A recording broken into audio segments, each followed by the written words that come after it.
আওয়ামী লীগের সেই যে স্বৈরাচার দুঃশাসনের পায়ের শব্দ এখনো মাঝে মাঝে পাওয়া যায়।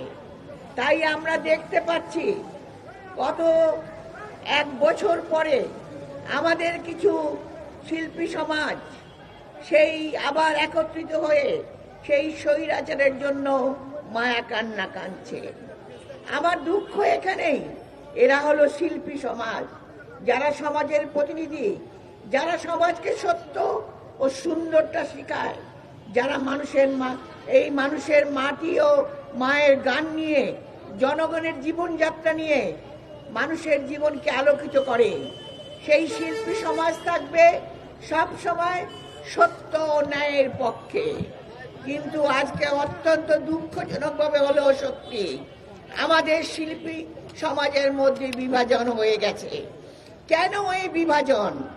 আমি শুধু বলতে চাই, যারা আজকে কান্নাকাটি করছেন তাদেরকে বলছি যে আপনারা কি সেদিন জনসাধারণ থেকে বিচ্ছিন্ন হয়ে তৎকালীন স্বৈর সরকারের বিভিন্ন সুবিধা নিয়ে আপনারা সেদিন সুবিধা নিয়ে নিজেরা আত্মসুখ উপলব্ধি করেছেন এবং নিজেদের সম্পদ গড়ে তুলেছেন? আপনারা সেদিন দেখেন নাই কিভাবে আয়না ঘরে বাবাকে বন্দি করে একটি সন্তানকে বাবার কোল থেকে বিচ্ছিন্ন করেছে? আপনারা সেদিন দেখেন নাই কিভাবে মানুষের বুকের উপর নির্যাতন চলছে? আপনারা সেদিন দেখেন নাই কিভাবে আমাদের সাধারণ নাগরিক থেকে বিরোধী মতামত যারা পোষণ করত সবাইকে কারাগারে নির্যাতনের শিকার হতে হয়েছে, জেল খাটতে হয়েছে? আপনারা সেদিন দেখেন নাই দ্রব্য মূল্যের সেই ভীষণ অবস্থায় সিন্ডিকেটের কারণে সাধারণ জীবন ধুকে ধুকে মরেছে? কারণ আপনারা তো মানুষকে বিশ্বাস করেন না। আপনারা কিসের শিল্পী? আপনারা নিজেদের সম্পদ গড়ার জন্য আপনারা সেদিন কাজ করেছেন, বিভিন্ন রকম ভাবে অকল্পনীয় সমস্ত তুলে ধরেছেন, কিন্তু সমাজের যে সত্য কথা, সমাজের যে সুন্দর প্রতিচ্ছবি, সমাজের যে গণতন্ত্রের অভিযাত্রা, কোনোটাই আপনারা রাখেন নাই। কাজেই আজকে আমরা বলতে চাই, 5ই আগস্টে যে 24-এ যে গণ অভ্যুত্থান হয়েছিল, সেই গণ অভ্যুত্থানে ছাত্র, যুবক, শ্রমিক, জনতা, নারী, পুরুষ, শিশু সকলে সেদিন নেমে এসেছিল। সকলের বুকে আহাজারি ছিল। সেদিন শিশুকে হত্যা করা হয়েছে, আমার ছাত্র ভাইদেরকে হত্যা করা হয়েছে গুলি করে। আপনাদের সেই দোসর, আপনাদের স্বৈর সরকার, সে পালিয়ে যেতে বাধ্য হয়েছে সেই গণ অভ্যুত্থানের ফলে।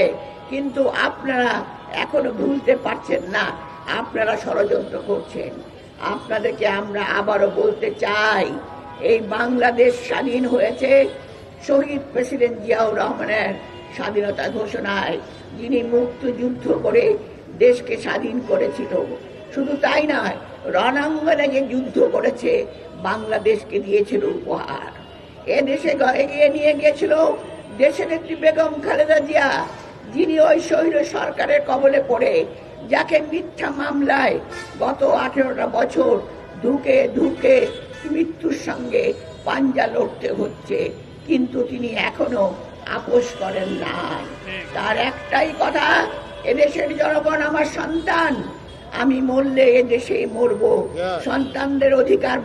তাই তিনি একটি কথায় বলে গেছেন জেলে যাওয়ার সময়, দেশ বাঁচাও, মানুষ বাঁচাও।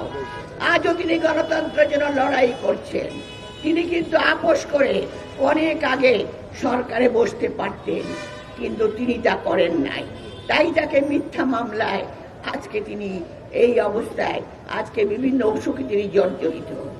আজকে আমাদের সামনে আপনাদের ভারপ্রাপ্ত চেয়ারম্যান জনাব তারেক রহমান আছেন, যিনি এই দুঃশাসনের স্বৈরশাসনের কবলে পড়ে মৃত্যুর মুখ থেকে যিনি বিদেশে অবস্থান করে চিকিৎসা শেষে এই বিরাট বাংলাদেশের জনগণকে একত্রিত করে আবার এই আন্দোলনকে সফলের নেতৃত্ব দিয়েছেন।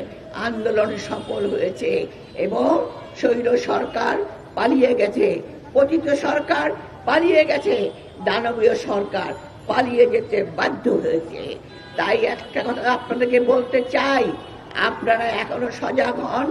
আপনারা শিল্পী মানুষ, শিল্পী চর্চা করেন বিভিন্ন ক্ষেত্রে, যে যেখানে আছেন আপনাদের চর্চার মধ্যে দিয়ে এদেশের মানুষের সাধারণ জীবন, এদেশের মানুষের চিত্র, এদেশের মানুষের ছবি এবং এদেশের মানুষের কথা বলার অধিকার, সেই অধিকার যেন ফিরে আসে।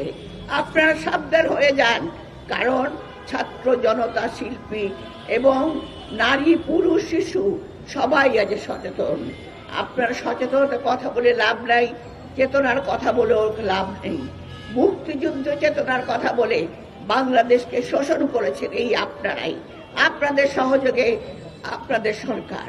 তাই আমরা বলতে চাই, এই প্রতিবাদী এই শিল্পী সমাজ যারা আজকে এখানে দাঁড়িয়েছে তাদেরকে বলতে চাই, আপনারা সব সময় অন্যায়ের বিরুদ্ধে সোচ্চার থাকবেন। সেই সোচ্চার হবে জনগণের জন্য, জনগণের অধিকারের জন্য, গণতন্ত্রের জন্য।